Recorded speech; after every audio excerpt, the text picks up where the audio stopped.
Dan renungkan bersama terambil dari kitab Yeremia pasal 31 ayat 31 sampai dengan ayatnya yang ke-34.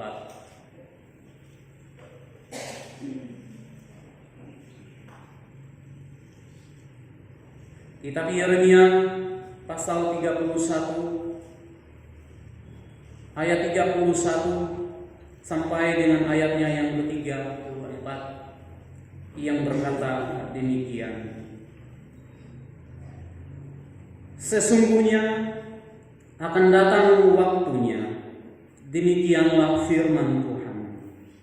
Aku akan mengadakan perjanjian baru dengan kaum Israel dan kaum Yehuda. Bukan seperti perjanjian yang telah kuadakan dengan nenek moyang mereka pada waktu aku memegang tangan mereka untuk membawa mereka keluar dari tanah Mesir. Perjanjianku itu telah mereka ingkari, meskipun aku menjadi Tuhan yang berkuasa atas mereka. Demikianlah firman Tuhan. Tetapi beginilah perjanjian yang kuadakan dengan kaum Israel sesudah waktu itu. Demikianlah firman Tuhan. Aku akan menaruh Tauratku dalam batin mereka dan menuliskannya dalam hati mereka. Maka aku akan menjadi Allah mereka dan mereka akan menjadi umatku. Dan tidak usah lagi orang mengajar sesamanya atau mengajar saudaranya dengan mengatakan, "Kenallah Tuhan," sebab mereka semua, besar kecil, akan mengenal aku. Demikianlah firman Tuhan, sebab aku akan mengampuni kesalahan mereka dan tidak lagi mengingat dosa mereka. Bapak, Ibu, saudara-saudari yang terkasih dalam nama Tuhan kita Yesus Kristus, demikian jauh firman Tuhan yang telah kita baca dan dengar bersama pada hari ini. Dan tentu yang dikatakan berbahagia ialah setiap orang yang membaca, mendengar, merenungkan firman Tuhan dan mau memelihara dan melakukannya dalam perjalanan hidup setiap hari. Bapak, Ibu, saudara-saudari sidang jemaat Tuhan, yang menjadi tema perenungan kita pada hari ini ialah kasih Allah melampaui penghukuman. Sekali lagi, tema renungan kita bersama dalam ibadah pagi hari ini ialah kasih Allah melampaui penghukuman.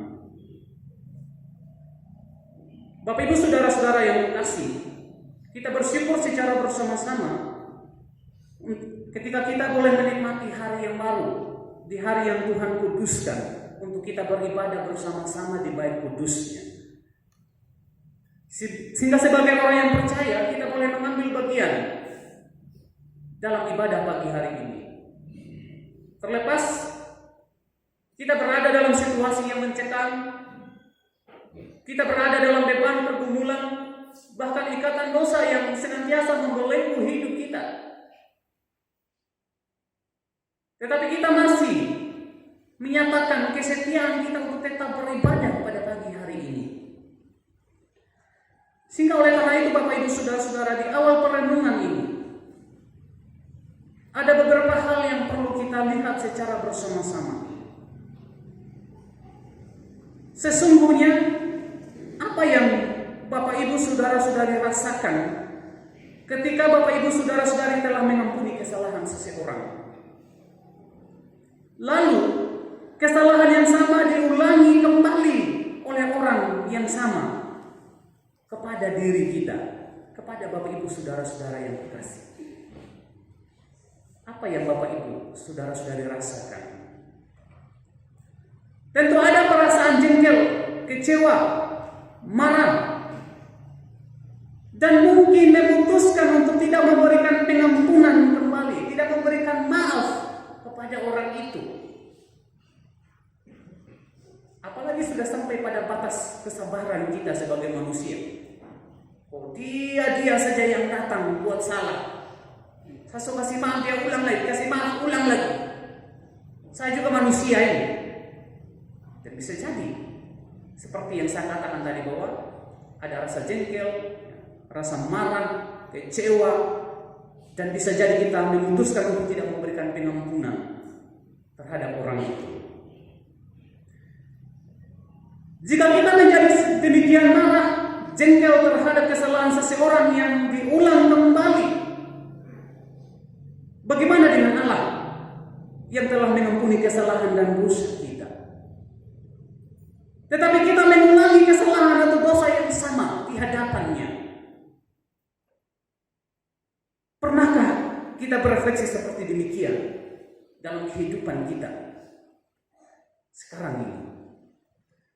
Sehingga Bapak Ibu saudara-saudara yang kekasih, berdasarkan bagian firman Tuhan yang telah kita baca secara bersama-sama tadi, di situ kita melihat bahwa umat Israel, mereka adalah umat pilihan Allah. Dari Mesir mereka dibawa keluar oleh Allah, dituntun sampai masuk ke negeri perjanjian, hingga menjadi sebuah bangsa yang besar. Namun rupanya anugerah Allah atas mereka tidak membuat mereka hidup di dalam kebenaran, tidak membuat mereka hidup dalam kesetiaan dan ketaatan hanya kepada Allah. Tapi sebaliknya, anugerah itu disia-siakan umat Israel dengan menjalani hidup yang tidak benar, hidup memberontak dan menyimpang daripada perintah Allah. Dan pada akhirnya mereka melakukan yang jahat dan tidak berkenan di hadapan Allah. Lalu apa konsekuensi ketika mereka sudah memberontak, sudah menyimpang daripada perintah Allah? Konsekuensinya adalah bahwa di sana dari Yeremia, kebobrokan moralitas dan spiritualitas umat Israel mengakibatkan mereka mengalami kehancuran dan pembuangan. Dan itu yang terjadi dalam kehidupan umat Israel, dan Tuhan tidak main-main ya, dengan perkataannya. Sebuah peringatan yang keras dari Allah untuk mengingatkan umat Israel pada saat itu. Tetapi kita melihat walaupun Allah menghukum umat Israel oleh karena dosa dan kesalahan mereka, satu hal yang pasti ialah Allah tidak pernah meninggalkan mereka sendirian. Ketika mereka berada dalam beban dan pergumulan yang berat sekalipun di tempat pembuangan, tetapi Allah tetap memperhatikan, mendengarkan seruan-seruan mereka. Justru melalui penghukuman itu kasih Allah nyata untuk memberikan kekuatan, untuk memberikan pengharapan sekaligus pemulihan bagi umat Israel.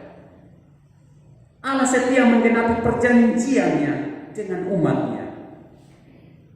Walau umat Israel mengingkari perjanjian itu, dan itu yang disampaikan Yeremia pada umat Israel, bahwa melalui pembuangan Allah mengerjakan karya pemulihan dan penyelamatan ketika umat Israel mengaku dan bertobat.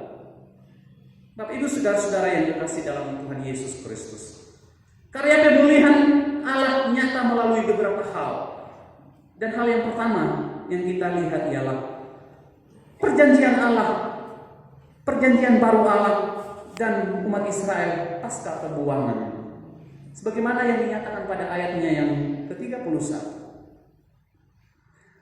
Perjanjian baru merujuk pada komitmen dan kesungguhan hati yang diminta Allah kepada umat Israel untuk hidup taat, untuk hidup setia dalam memegang perjanjian mereka dengan Allah, dan tidak main-main. Tidak bisa mereka obrak-abrik perjanjian yang sudah dibangun dengan Allah mereka. Lalu hal yang kedua, pembaharuan yang dikerjakan oleh Tuhan, sebagaimana yang tercatat pada ayatnya yang ke-33 di situ. Taurat Tuhan akan ditaruh dan dituliskan dalam batin umat Israel, dalam hati umat Israel, sebagai sebuah penegasan bahwa karya pembaharuan itu dikerjakan oleh Allah dalam hidup umat Israel, agar mereka mengenal Tuhan dan firman-Nya dalam kehidupan sehari-hari. Itu tujuannya, supaya mereka semakin mengenal Tuhan dengan firman hari lepas hari. Lalu hal yang ketiga, pengampunan dan pengasihan Allah, sebagaimana yang tercatat pada ayatnya yang ke-34. Pertobatan Israel pasti disambut oleh Allah dengan memberikan pengampunan dan pengasihannya. Allah bukan Allah yang pendendam. Sebab ketika umatnya bertobat, kesalahan diampuni dan dosa dihapuskan. Dan itu yang dilakukan oleh Allah dalam kehidupan umat Israel. Sehingga Bapak Ibu saudara-saudara yang terkasih, dari ketiga hal tersebut mau menegaskan kepada kita bahwa kasih Allah tidak pernah dapat digantikan oleh apapun juga. Apapun usaha, apapun yang dikerjakan oleh umat Israel, bahkan kita sebagai umat yang hidup pada masa kini dan di sini, kasih Allah tidak pernah dapat digantikan oleh apapun juga. Dan itu yang perlu kita catat, yang perlu kita mengerti, yang perlu kita renungkan secara bersama-sama. Walaupun ia marah dan tidak bertoleransi terhadap dosa manusia, sekecil apapun dosa yang kita lakukan, tetapi Allah tidak pernah bertoleransi dengan itu. Namun kasih-Nya yang besar nampak melalui caranya dalam membentuk, dalam memulihkan dan memperbaharui kehidupan umat manusia. Hukuman Allah tidak menunjukkan bahwa kasih-Nya berubah, melainkan melalui penghukuman itu ia menyatakan kasih-Nya yang kemudian memanggil umatnya untuk kembali datang kepadanya. Sehingga Bapak Ibu saudara-saudara, pengalaman ini yang dirasakan oleh seorang tokoh dalam perjanjian lama, itu seorang Daud. Pasti kita semua Bapak Ibu saudara-saudara sudah mengikuti cerita perjalanan hidup dari seorang Daud. Ketika ia mengakui kesalahannya yang telah merebut Batseba, istri Uria, dan itu sebagai hal yang tidak berkenan dan jahat di mata Tuhan. Dalam pengakuannya Daud berkata, sesungguhnya dalam kesalahan aku diperanakan, dalam dosa aku dikandung ibuku. Ungkapan ini mewakili penyesalan Daud, tetapi sekaligus permohonan belas kasihan Allah atas kesalahan yang telah diperbuatnya. Walaupun pada sisi lain kita melihat bahwa Nabi Nathan sudah memperingatkan Daud bahwa dosanya itu akan mendatangkan hukuman Allah atas dirinya. Tapi walau demikian, Daud meyakini bahwa kasih Allah melampaui kemarahannya. Sebab ada pengampunan dan pengasihan Allah kepada mereka yang bertobat dan kembali kepadanya. Bapak Ibu saudara-saudara yang kekasih, ini contoh dari seorang figur dalam perjanjian lama yang sudah memberikan teladan. Ketika dia sedemikian jatuh dalam kesalahan, tetapi ia tidak terbuai, ia tidak terlena dengan kesalahan yang dia perbuat. Tetapi ia kembali menyadari itu, lalu datang kepada Tuhan untuk memohon belas kasihan Tuhan, pengampunan daripada Tuhan. Lalu apa yang kita lakukan, apa yang kita perbuat sebagai umat Tuhan yang hidup pada masa kini? Sementara kita menyadari bahwa kedagingan kita ini adalah kedagingan yang kuat. Walaupun kita berusaha untuk hidup benar, hidup kudus, suci seperti yang Tuhan inginkan, tetapi selalu ada cara iblis untuk menguasai kita supaya kita melakukan yang jahat di mata Tuhan. Entah itu dengan cara apapun.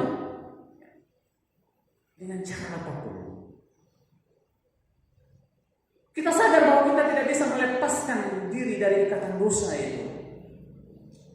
Karena kita terlalu lemah, terbatas. Tetapi yang saya mau sampaikan bagi kita sekalian ialah, jangan ragu dengan kasih Allah. Sebab kasih Allah sudah dibuktikan melalui karya pendamaian Kristus di atas kayu salib. Bahkan di kayu salib, Kristus telah mempersembahkan korban penebusan dosa, yaitu dirinya sendiri sebagai pendamaian dan pemulihan hubungan atau relasi Allah dengan umatnya yang telah berdosa. Bapak Ibu saudara-saudara, peristiwa salib menegaskan bahwa Kristus menjadi imam besar, tetapi sekaligus anak domba Allah yang sekali sampai selamanya telah menghapus dosa dan pelanggaran manusia. Ia menjalani masa derita, masa sengsara, sampai mati dalam ketaatannya. Bahkan melalui derita dan kesengsaraan Kristus, kasih Allah melampaui hukuman dosa dan maut. Sehingga keselamatan diberikan pada manusia. Itulah karya kasih Allah yang membawa setiap kita orang percaya hidup dalam pengampunan dan pengasihan Allah, bukan dalam penghukuman dan penghakiman. Bapak Ibu, saudara-saudara yang dikasihi dalam Tuhan kita Yesus Kristus, setiap kita adalah orang yang percaya kepada Kristus. Iman yang kita miliki membuat kita mengaku bahwa Yesus sebagai Tuhan dan Juru Selamat atas dunia ini. Hanya oleh kasih karunia Allah kita diselamatkan melampaui pengampunan dosa dan kesalahan kita. Tapi apakah kita sungguh-sungguh hidup dalam terang kasih Allah yang menuntun kita pada jalan yang benar? Atau justru sebaliknya kita masih hidup di dalam kegelapan sampai dengan sekarang ini? Kita masih berkompromi dengan dosa sampai dengan sekarang ini. Sehingga dalam pemberitaan Yesus tentang dirinya sebagai Mesias yang menderita, Yesus menawarkan tapi sekaligus menantang para pendengarnya, Bapak Ibu saudara-saudari dan saya, untuk mengambil keputusan mengikut Yesus dan hidup di dalam terang, atau sebaliknya menolak Yesus dan tetap hidup di dalam kegelapan. Keputusan itu ada dalam kehidupan Bapak Ibu saudara-saudari dan saya, dan kita yang menentukan. Sehingga oleh karena itu, percaya pada Kristus berarti hidup dalam terang yang menuntun kita pada jalan kebenaran dan keselamatan. Tetapi percaya saja tidak cukup, sebab hidup kita harus mengalami pembaharuan sebagai tanda bahwa kita tidak lagi hidup dalam kegelapan, melainkan hidup di dalam terang. Artinya, pertobatan haruslah diiringi dengan perubahan. Iman harus nyata melalui perbuatan. Mengaku pengikut Kristus berarti harus meneladan pada hidup Kristus. Hidup di dalam kasih Allah itu berarti hidup dalam pengampunan dan pengasihan. Dan hal itu berarti gereja harus menyuarakan kasih, harus menyuarakan pengampunan, harus menyuarakan pemulihan Allah dalam hidup bersama. Ini menjadi tugas daripada gereja. Siapa itu gereja? Itu Bapak Ibu saudara-saudara, kekasih dan saya yang bersekutu hari ini. Gereja bukan gedung, bangunan, tetapi gereja adalah orang-orang yang bersekutu di dalamnya. Dan kita adalah gereja yang hidup, yang melanjutkan misi Allah di tengah dunia ini. Untuk menyuarakan kasih Allah, untuk menyuarakan pengampunan Allah, untuk menyuarakan pemulihan Allah dalam kehidupan bersama, dalam lingkungan, dalam keluarga kita masing-masing. Sehingga sampai dengan hari ini Bapak Ibu Saudara, kalau dalam kehidupan keluarga kita, masyarakat kita menemukan tindakan-tindakan yang merugikan kehidupan bersama, tindakan-tindakan yang berlawanan dengan kehendak Allah, kita seharusnya yang menyuarakan,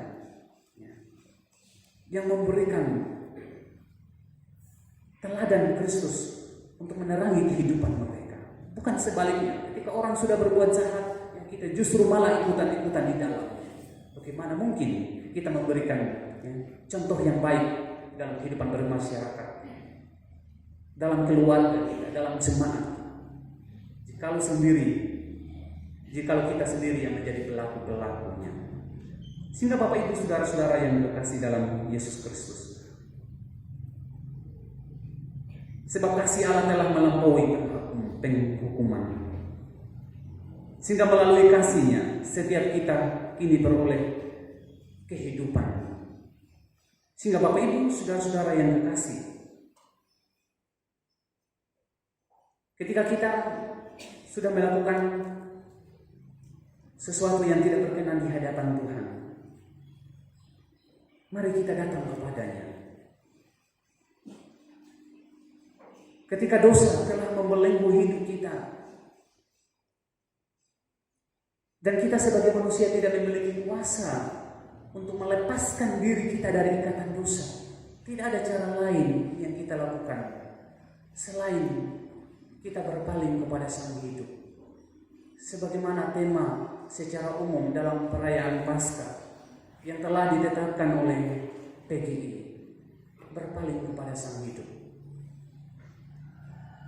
Di depan pintu paling belakang sudah terpasang apa yang menjadi tema Paskah kita secara bersama-sama.